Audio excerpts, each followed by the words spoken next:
What's up, guys? How's it going? My name is MikeTheTech, and today I want to talk about the 8BitDo wireless USB adapter.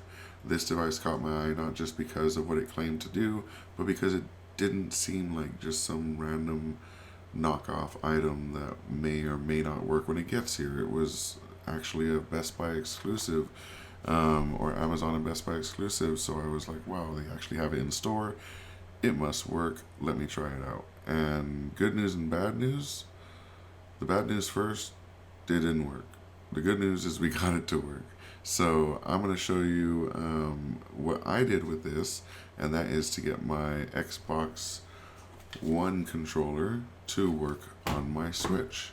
So the way we're going to go ahead and do this is I'm going to plug this into my Switch and show you how it's supposed to work, and then I'm going to tell you the process I had to go through to get it to work.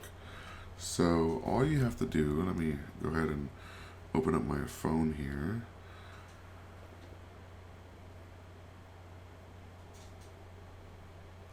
All you have to do is plug that little dongle into your Switch. Then you're going to hold this button down until it starts blinking. And then on the Xbox controller, you're going to turn it on, hold the top button until it starts blinking, and you're going to wait a while. Sometimes, honestly, it can take a little while. But what you're going to wait for is it's going to go solid,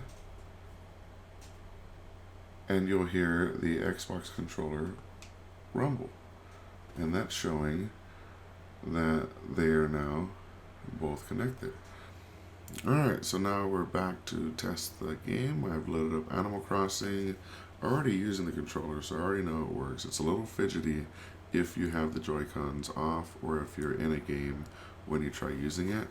But if you're in the menu and you connect it just like I showed you, you should be able to access it's kind of weird showing you, but whoop, I could use my Xbox controller to control my Switch.